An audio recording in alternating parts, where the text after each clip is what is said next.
Bueno, ya estamos todos. Bien. Soy Raúl Hugo. Vamos a continuar con esto.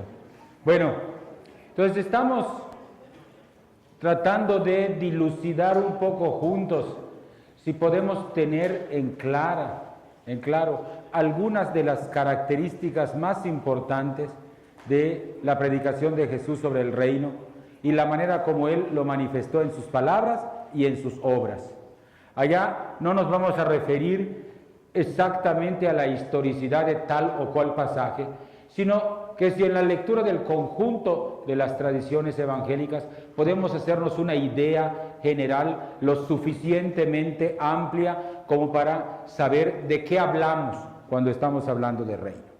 Entonces, mencionábamos esto de que toda la vida de Jesús está relacionada con el reino desde el inicio hasta su final.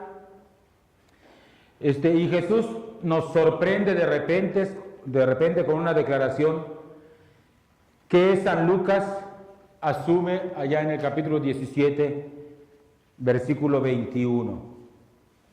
El reino de Dios ya está aquí entre ustedes, no hay que esperarlo.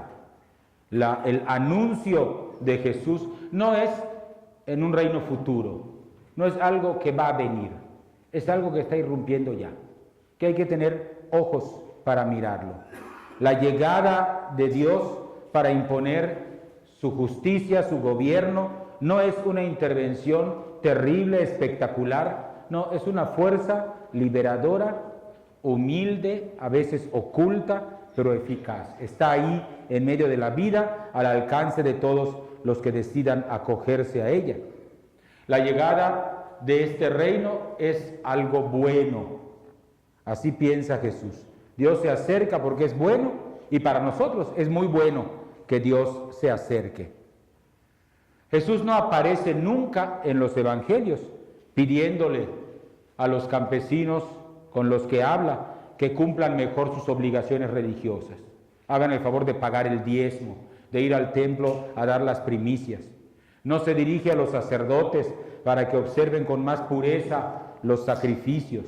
No anima a los escribas a que hagan cumplir más la ley del sábado. No, lo que Jesús anuncia es otra cosa. Lo que le preocupa al Dios de Jesús es liberar a la gente de todo lo que los deshumaniza, lo que los hace sufrir. El reino de Dios es de esta manera un anuncio que atiende a aquello que las personas más desean en el corazón: vivir con dignidad, vivir plenamente. Todas las fuentes apuntan hacia un hecho que es difícil poner en duda históricamente, y es esto: Jesús siente que es portador de una buena noticia. De hecho, su mensaje genera una alegría grande en aquellos campesinos pobres y humillados, en gente que no tenía prestigio ni seguridad y que se siente feliz por este anuncio que Jesús les hace. Dice Lucas 10:18, yo he visto a Satanás caer del cielo como un rayo. Esta palabra de Jesús para anunciar que la irrupción del reino es para acabar con todo el poder del mal. El reino se va abriendo camino allá donde los enfermos dejan de estarlo y son rescatados de su sufrimiento, donde los endemoniados vuelven a ser dueños de sí mismos y no poseídos por el mal, donde los despreciados y marginados recuperan su dignidad. Y Dios no viene como un juez airado. En ese sentido, Jesús se separa mucho de la predicación de Juan Bautista, que amenaza con que el hacha ya está puesta a la raíz del árbol que no da fruto será cortado y arrojado al fuego. No, el anuncio de Jesús no es de ira, el anuncio de Jesús es de compasión, es de misericordia. Dios no viene como juez airado, viene como papá, cariñoso, de amor desbordante. Entonces, esto me parece que configura un poco lo que se va entendiendo por reino. Dios aparece en la predicación de Jesús como amigo de la vida. Nadie lo pone en duda. La gente se entusiasma con Jesús porque encuentran que en su predicación hay algo nuevo y original. Jesús proclama la salvación de Dios curando, acercándose a los que están despreciados. Lo hace movido por la compasión, para que aquellos que no tienen suerte en esta vida experimenten que Dios quiere para todos una vida plena, sana, completa. Y esta liberación y curación está expresada en esta frase que Jesucristo dice en muchas ocasiones cuando saluda a las personas: recibe la paz, vete en paz, anda en paz. La paz entendida como se entendía en la más pura tradición profética. El shalom no es solamente ausencia de guerra, es plenitud total de vida. Es decir, el vete en paz significa recupera tu dignidad completa, vive plenamente, deja atrás el abatimiento y el sufrimiento, comienza a vivir dignamente como Dios quiere que vivas. La predicación de Jesús es una predicación que no excluye a nadie, pero que tiene sus privilegiados. Los privilegiados son aquellos a quienes más mal le ha ido en la vida. Ellos, siente Jesús, son los primeros que tienen que experimentar este amor desbordante de Dios. Son aquellos para quienes el anuncio del reino es buena noticia. El anuncio del reino puede ser también mala noticia, según el lugar donde estés parado. Por eso Marcos 1, 13, 14 dice: para algunos hay que convertirse para que sea buena noticia. Porque para algunos va a implicar que vas a tener que cambiar tu manera de vivir. Es decir, Jesús escogió a los pobres como sus destinatarios, porque los pobres, las mujeres, los despreciados de la época son aquellos que no tienen quien los defienda. Dios es el defensor de los que no tienen defensa, y Jesús por eso asume este papel cuando anuncia el reino. Hay que decir una cosa con respecto a esto de la opción por los pobres de Jesús. Jesús nunca alabó a los pobres por sus virtudes y por sus cualidades. Es decir, probablemente aquellos campesinos que escuchaban a Jesús no eran mejores que los poderosos que los oprimían, no eran más santos ni más buenos. Es posible que también ellos abusaran de los más débiles, también ellos exigieran el pago de deudas que les habían sido perdonadas a ellos, como en esta parábola de Jesús, que le perdonan un montón y después al que le debe 20 pesos trata de ahorcarlo allá. Es decir, Jesús no dice que los pobres sean buenos o sean virtuosos. No es esa la razón por la cual el reino se inclina a ellos. La razón es que ellos sufren injustamente. La razón es que la pobreza no es una decisión de Dios, es una hechura de los seres humanos. Nosotros somos los que hemos hecho fábricas de pobres. Nuestra manera de vivir y de organizarnos, no la voluntad de Dios. Dios es Padre misericordioso y por eso se pone primero junto precisamente al que más sufre. A veces nos enoja mucho eso. ¿Por qué mi mamá siempre estuvo más atenta a mi hermano, que es un tarambana, que fue un bandido siempre, que era un borracho, etcétera, en lugar de su hijo, que era un cura muy bueno, muy bien portado? Ahora lo entiendo, porque mi mamá se parece a Jesús, porque sabe que quien más necesitaba de su presencia era el otro. Es decir, porque lo que le mueve el corazón es esa situación de desventaja en la que las personas están. Dios defiende a los que nadie defiende.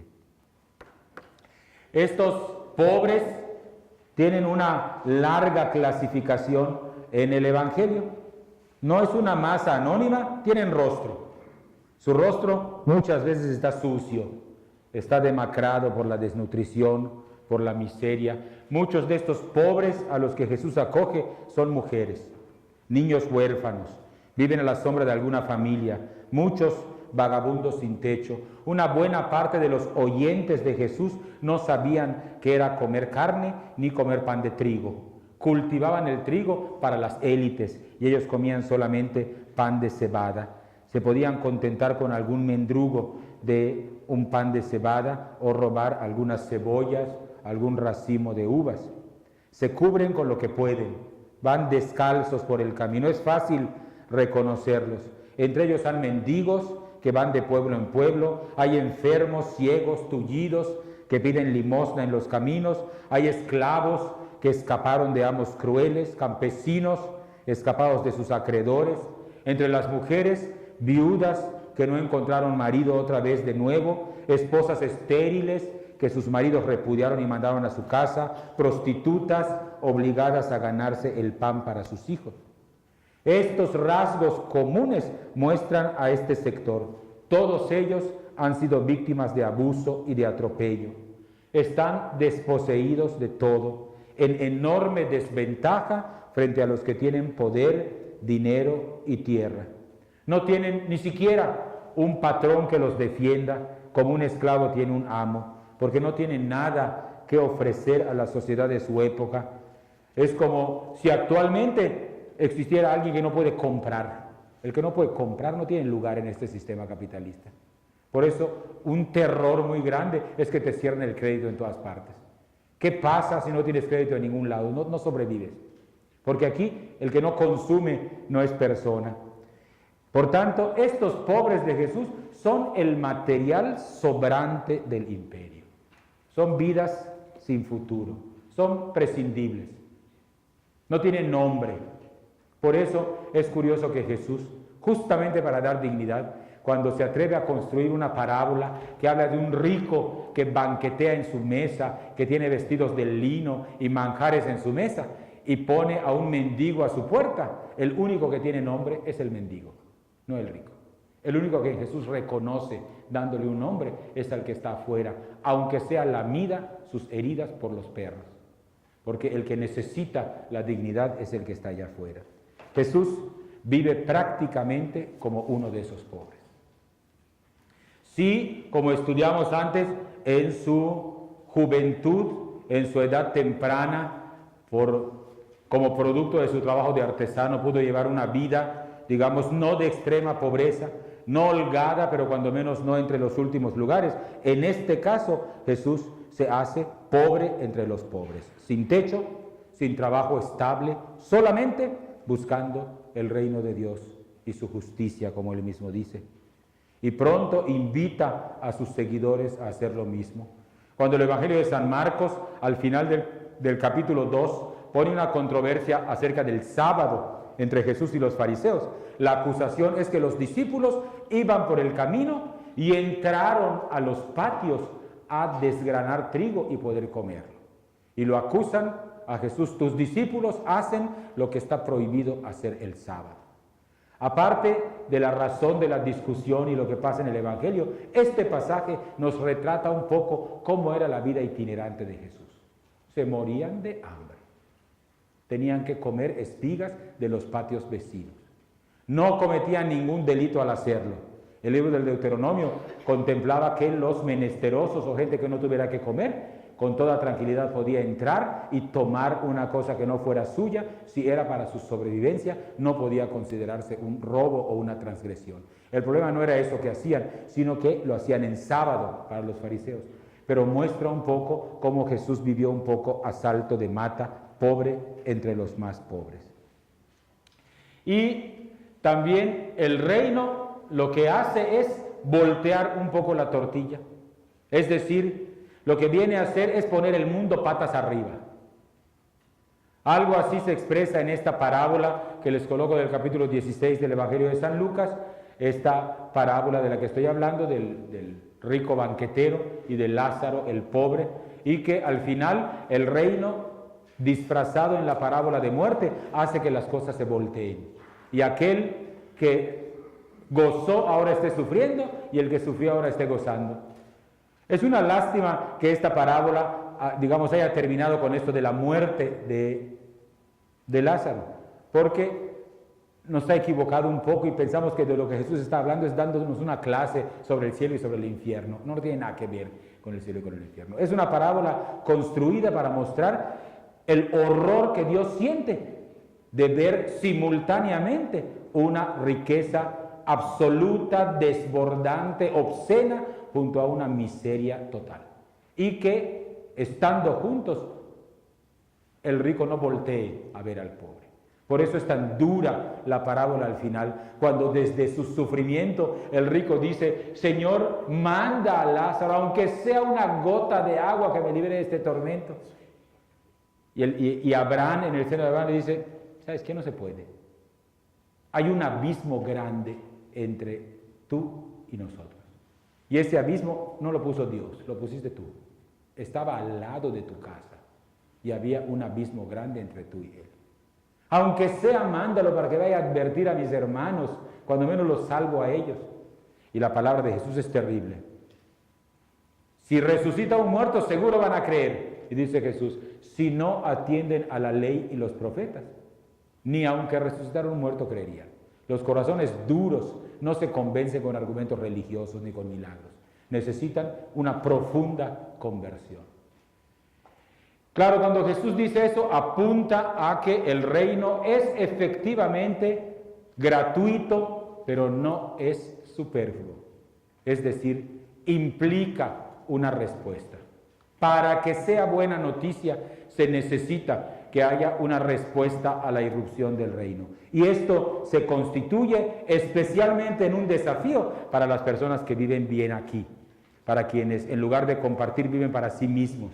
Esta parábola del Evangelio de San Lucas, de este rico que es sorprendido por la muerte, ¿verdad? Es la irrupción del reino que le muestra que tiene verdaderamente valor, porque tuvo tanta cosecha que derribó el granero anterior y hizo uno más grande todavía, pero su reflexión es, voy a hacer un granero más grande para que yo pueda acostarme, ahora sí, come, bebe, date a la buena vida, ya aseguraste tu vida. Y la parábola dice, insensato, hoy te vas a morir. ¿Y para quién va a ser eso que juntas? Es decir, la equivocación fundamental no es en que hayas hecho más o menos riquezas. Tu error fundamental es que fueron concebidas solo para ti mismo. Ese es el verdadero problema. Es decir, que no tuviste un corazón generoso. Bien, amigo de impuros y pecadores, esta es una constante en el Evangelio y me parece que es una verdad histórica incontrovertible. Una de las cosas que más escandalizaron a las personas que escuchaban a Jesús, que lo veían, era justamente su amistad con la gente indeseable, con aquellas personas catalogadas por los seguidores de la ley de Moisés como gente que no tenía posibilidad, que estaban deshonrados, que eran indignos, que no se acomodaban al sistema de pureza vigente. Y esto hace relación con el estado de pureza y de impureza.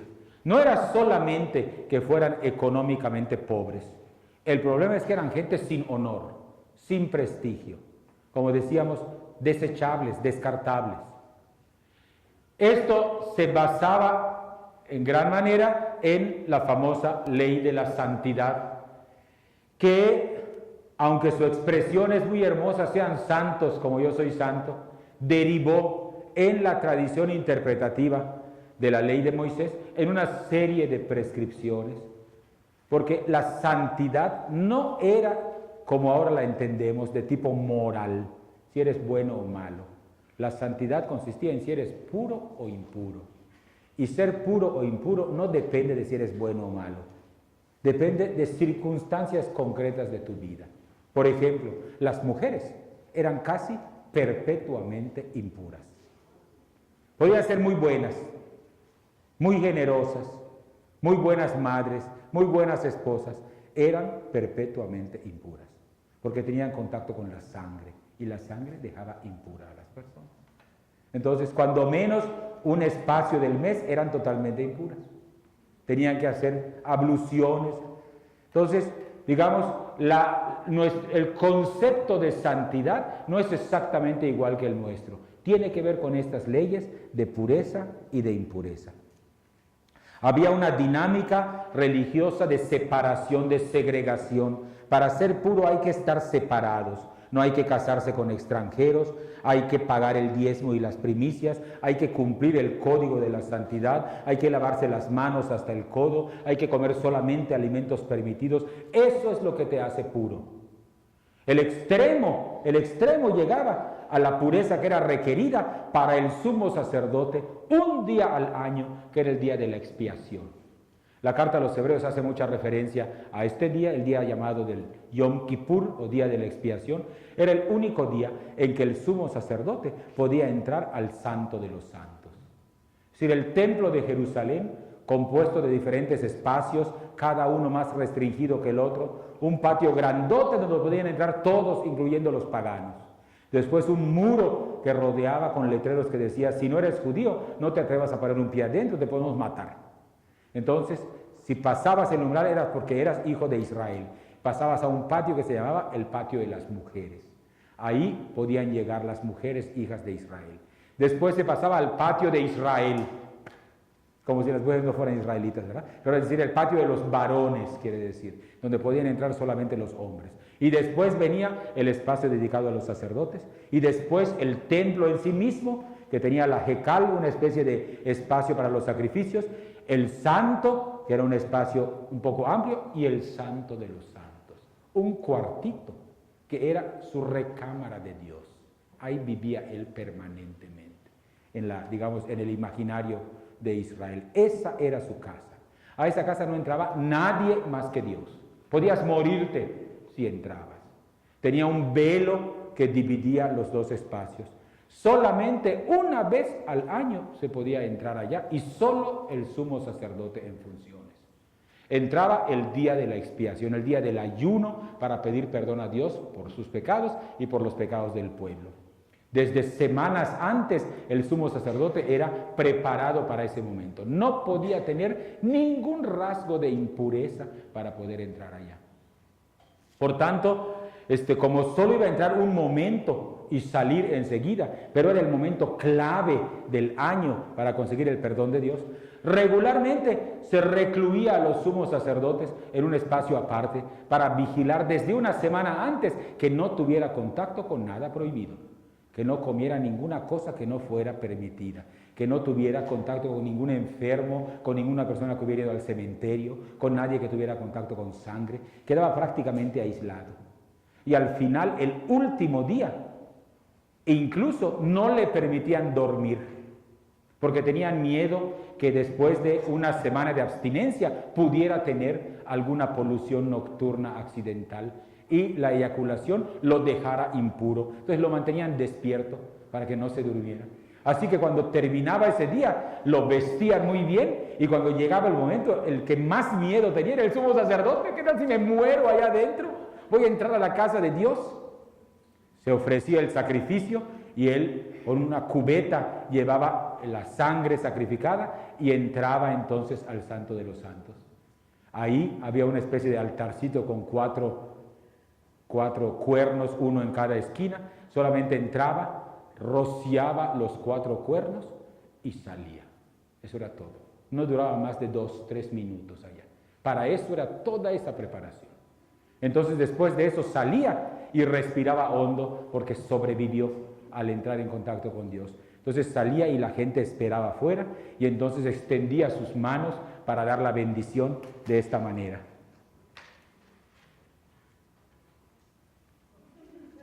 Para simular una especie de reja, como el amado del Cantar de los Cantares encuentra a su amada detrás de la reja. Y bendecía y dice: Dios que les ama. Y la manera de bendecir era pronunciar por única vez en el año el nombre de Dios encima del pueblo. Dice la Mishnah que pronunciaba el nombre de Dios como si lo engullera. ¿Qué quiere decir eso? ¿Quién sabe?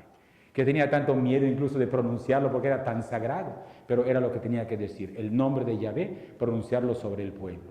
Y después el pueblo ya seguía su religiosidad popular. Buscaba el chivo expiatorio, lo bañaba del resto de la sangre, lo llevaban al monte, lo pegaban y lo soltaban para que se fueran todos los pecados del pueblo y se quedara el pueblo perdonado por Dios. Todo esto que les cuento implica qué significaba eso de la pureza. No se exigía que el sumo sacerdote fuera buena gente, que fuera honrado, que no tuviera... No, eran más bien bandidones los sumos sacerdotes, regularmente. Cuenta Flavio Josefo que cerca del año 70, cuando estalla la rebelión de los judíos, uno de las chispas que lo encendió, allá por los años 64-65, fue que hubo una gran carestía en Jerusalén y la gente estaba muy molesta. Entonces lo que hicieron es ir a donde estaban los acaparadores, porque había gente en esa época, gracias a Dios ya no pasa ahora, que acapara las cosas para venderlas más caras después, ¿verdad? Entonces recolectaban grano, había grano, pero no lo sacaban para encarecerlo y después lo vendían más caro. Y la gente estaba muy enojada porque había una gran depresión económica en Jerusalén, no tenían que comer y en cambio veían almacenes llenos de grano que no lo querían vender para que subiera y subiera y subiera el precio y ganaban. Dice que así comenzó la revuelta en contra de Roma, cuando los pobres cansados de eso fueron y rompieron las bodegas y sacaron y se llevaron todos los granos que estaban escondidos.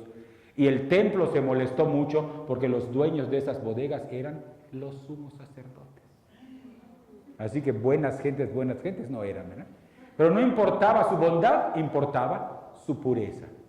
Jesús en cambio viene y cambia la ley de santidad atrevidamente, como nos cuenta Lucas 6, ya no dice sean santos como yo soy santo, sino dicen sean misericordiosos como el Padre de ustedes es misericordioso. Así lo veía Jesús. Frente a lo que proclamaba el código de santidad, Él introduce otra exigencia: sean compasivos como el Padre es compasivo. La compasión es el modo de ser de Dios, no ese sistema discriminatorio de pureza e impureza. Jesús introduce así una verdadera revolución dentro de la manera de pensar en la religión de Israel. Por eso se gana tantos enemigos, porque hay gente que siente que les están arrebatando el poder. Tener el control de la religión a través de sancionar quiénes son puros y quiénes no son puros, eso Jesús lo estaba acabando con su predicación. Esta acogida de los impuros fue, digamos, verdaderamente escandalosa, por eso, por la aplicación del criterio de dificultad, decimos seguramente es histórica, su amistad con pecadores y publicanos, no solo con impuros, sino también con pecadores. Esto es una cosa interesante en el sentido de que no es que Israel no conociera el perdón de los pecadores. Cualquier pecador arrepentido recibía el perdón de Dios. El escándalo de Jesús es que no exige que la gente se arrepienta antes. Lo que hace Él es convivir con ellos, dejar que su contacto con ellos provoque después el arrepentimiento o la petición de perdón. El arrepentimiento no es una condición que el maestro haya puesto para sentarse con los pecadores. No le dijo, no previó, voy a ir a casa de Zaqueo porque sé que después él va a cambiar de vida. No, fue porque quería ir, porque quería estar cerca de un despreciado, que aunque tuviera mucho dinero, era despreciado por el oficio que compartía, que era de publicano o cobrador de impuestos. Por eso pongo allá a los publicanos. Y hacía estas comidas que resultaban escandalosas, comidas con pecadores, sorprendentes porque los pecadores, compañeros de mesa, gozan de la amistad de Jesús como una especie de gesto provocativo. ¿Por qué? ¿Por qué no guarda Jesús las debidas distancias? ¡Qué vergüenza!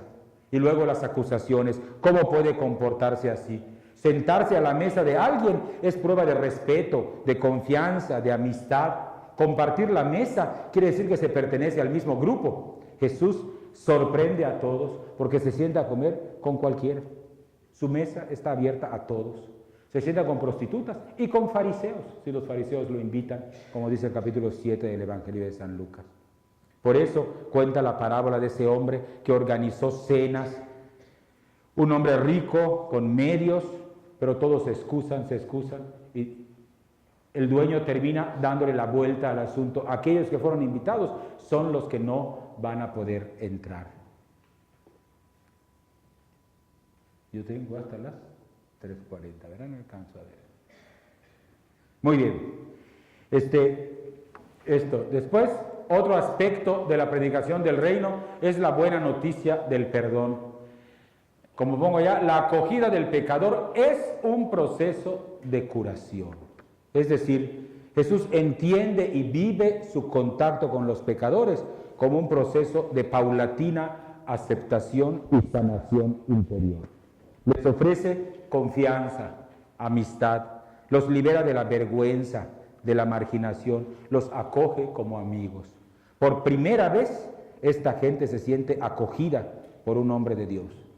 No entenderíamos sino el llanto de esta mujer que irrumpe en el capítulo 7 en la cena que Jesús tiene con los fariseos y que llora emocionada porque puede tocar los pies de un hombre de Dios, ella que es una prostituta, a quien nadie acepta en su compañía, que es irremediablemente impura.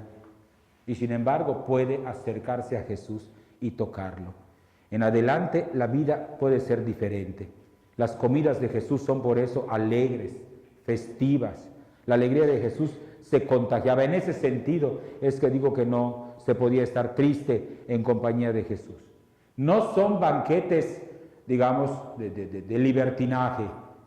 Son comidas fraternas en las que como iguales se sienta Jesús con aquellos que no se merecen, según la sociedad de su época, un asiento en una mesa decente.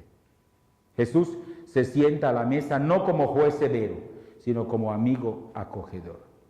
A estos pecadores que se sientan a su mesa, Jesús les ofrece el perdón como acogida amistosa.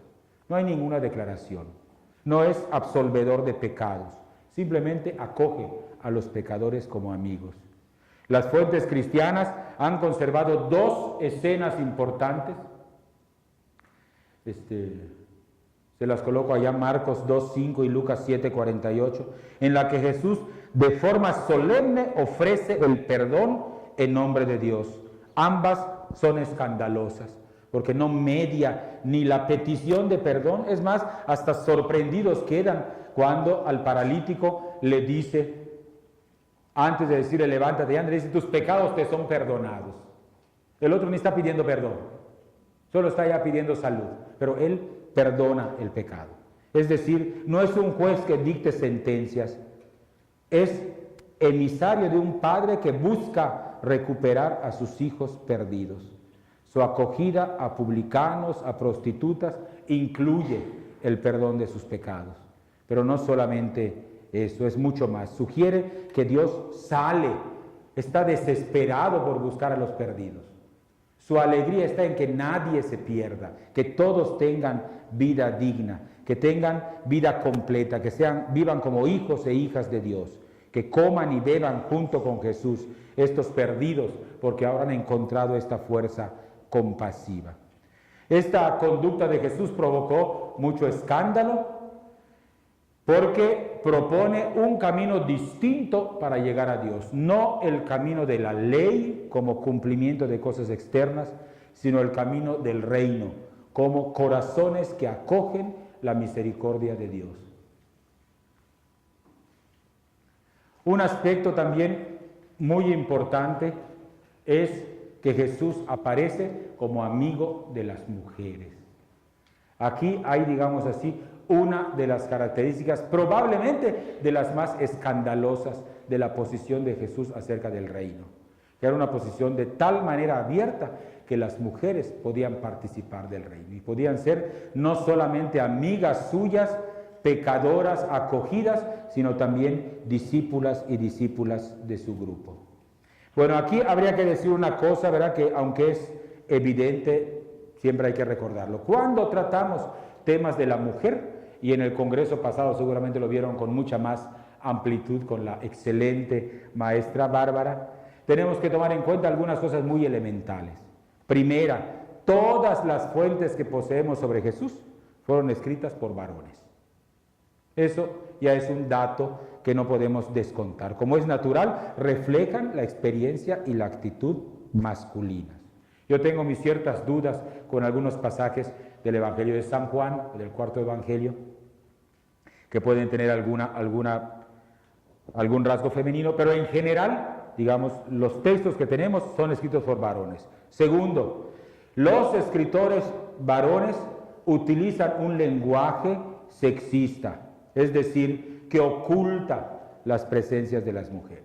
Si Jesús abrazó a los niños, seguramente había niños y niñas.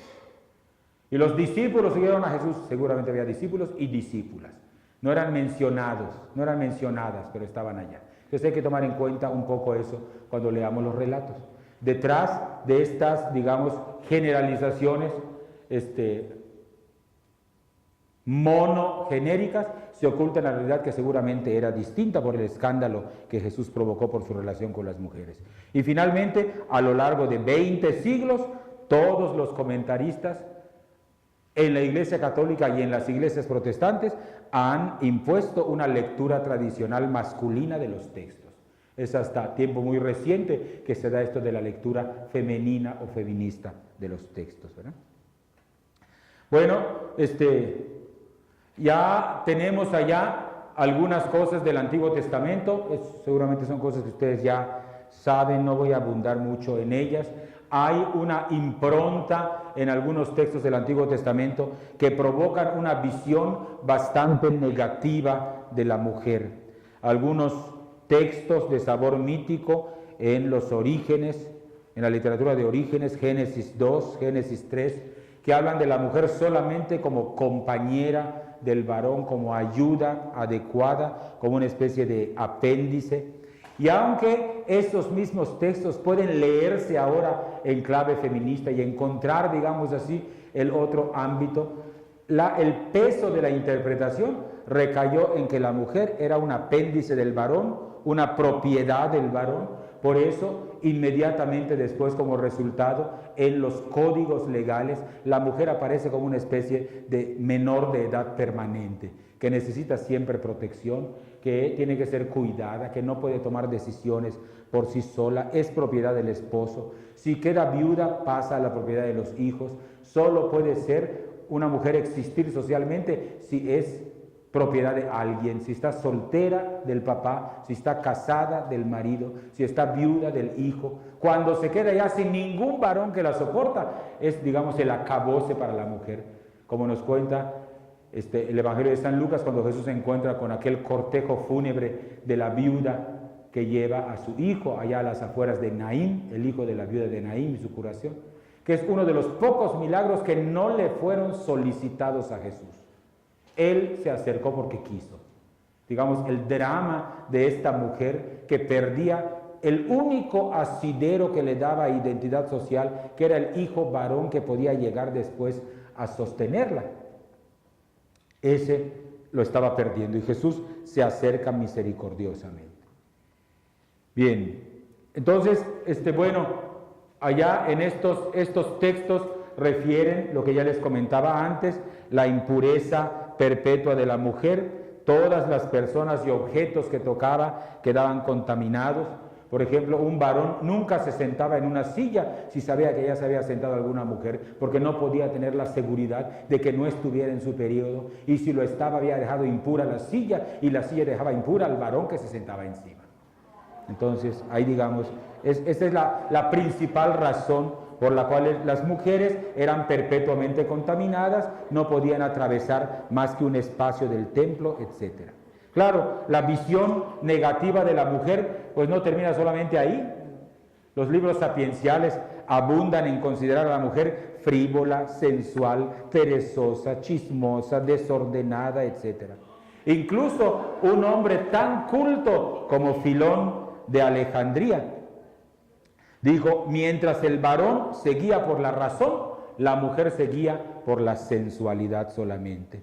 Y Flavio Josefo dijo una cosa que quedaría inscrita para siempre: según la Torá, la mujer es inferior al varón en todo, decía Flavio Josefo. Así que, digamos, no es extraño que la actitud de Jesús haya causado tanto escándalo. Esa era la manera común de ver a la mujer. Incuestionable, digamos así. Entonces, la mujer, por tanto, era además un peligro constante. Los papás buscaban casar a la hija lo más pronto posible para evitar el deshonor que pudiera tener si resultaba después violada o atacada por algún hombre. El problema del ataque sexual y de la violación no era la culpa del violador, sino la vergüenza que la muchacha daba a la familia. Los violadores en la Biblia salen muy bien parados, sobre todo en el Antiguo Testamento. Lo digo con cierta vergüenza, en el sentido de que algunos de los textos muestran con crudeza el poco aprecio que se tenía por la mujer. La vida religiosa también dejaba a la mujer en posición de inferioridad, en el sentido de que las mujeres No tenían posibilidad ellas de separarse del marido, sino por ley de Moisés solo el marido podía separarse de ellas. No podían ni siquiera hacer votos o promesas si no eran aprobadas por el marido. Y si a escondidas hacían una promesa, el marido podía deshacer oficialmente esa promesa porque era el dueño de la mujer. Entonces, hay algunas cosas verdaderamente hasta cómicas, si no fueran patéticas. Por ejemplo, las mujeres en la época de Jesús no podían ser testigos oficiales en un juicio, aunque hubieran sido testigos oculares. Y hubieran visto qué ocurrió, su testimonio no valía. ¿Y por qué no valía su testimonio? Porque algunos rabinos, leyendo el libro del Génesis, notaron que cuando aquellos ángeles pasan por la puerta de casa de Abraham y resultan que son Dios mismo, y Abraham les ofrece que comer porque se están yendo a Sodoma para hacer la investigación de por qué esta ciudad no ha sido hospitalaria y está muy mal a los ojos de Dios, y conversan allá con Abraham. Al final, cuando se están yendo, le dicen: Abraham, el próximo año cuando regresemos, ya Dios va a haber cumplido la promesa. Abraham ya estaba cansado de escuchar eso, ¿verdad? Porque ya había pasado un montón de tiempo, ya había hecho su propio intento con la esclava para tener a Ismael, pero Dios le dijo: no, no es por allá, tiene que ser con Sara, y así esperaban y esperaban. Así que cuando pasen, dicen: el próximo año, Sara, que está detrás de la puerta, lo escucha y dice el texto, y se ríe, pensando: yo ya estoy vieja y seca, y estos vienen a decir que va a tener un hijo Abraham, y se ríe. Los ángeles que conversan con Abraham lo escuchan y dicen: Sara, ¿por qué te has reído? Y Sara dice: no, no me he reído. Dicen los rabinos: ya ven, hasta a Dios mismo le mienten las mujeres, así que no las aceptamos como testigos del juicio. La razón de no ser aceptadas como testigos del juicio es una reflexión rabínica sobre el texto del libro del Génesis, porque le mintieron a los ángeles, que eran la misma presencia de Dios. Así que, claro, es evidente que era súper escandaloso y que seguramente es auténticamente histórico que Jesús se rodeaba de un montón de mujeres y que a la gente no le gustaba eso. Y no digo solamente a los enemigos de Jesús, probablemente ni a sus amigos, que tuviera no solamente tanta familiaridad y cercanía con mujeres, sino que además hubiera admitido a algunas de ellas en el mismo plano de igualdad en su grupo de discípulos y discípulas. Era un maestro del todo singular Jesús. Habían detrás de él un montón de mujeres. El Evangelio menciona a muchas mujeres, las hermanas Marta y María, vecinas de Betania, desde luego María de Magdala, la hemorroísa, la pagana que pide para su hija la curación y que le cambia la mentalidad a Jesús, o seguidoras como las que cuenta el Evangelio de San Lucas en el capítulo 8, versículos del 1 al 3, María Magdalena, Salomé. De ningún profeta de Israel se había dicho algo parecido. ¿Qué encontraban las mujeres en Jesús? ¿Por qué el Maestro las hacía parte de su propia vida? ¿Qué las atraía tanto?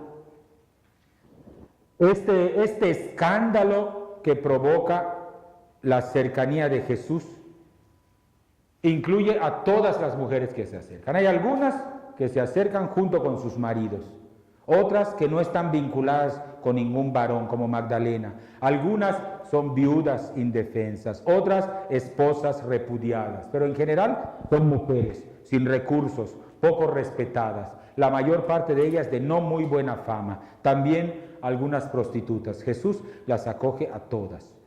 Jesús piensa que estas mujeres perpetuamente impuras, consideradas pecadoras casi por su naturaleza de género, son de las que Él quiere tener junto a sí, a quienes quiere anunciarles que ya cambió el tiempo, que ya llegó para ellas una buena noticia. Está la presencia de Jesús, la presencia de mujeres en las comidas que Jesús hacía, las acoge con amor comprensivo, se sienta con ellas como cualquier otro comensal.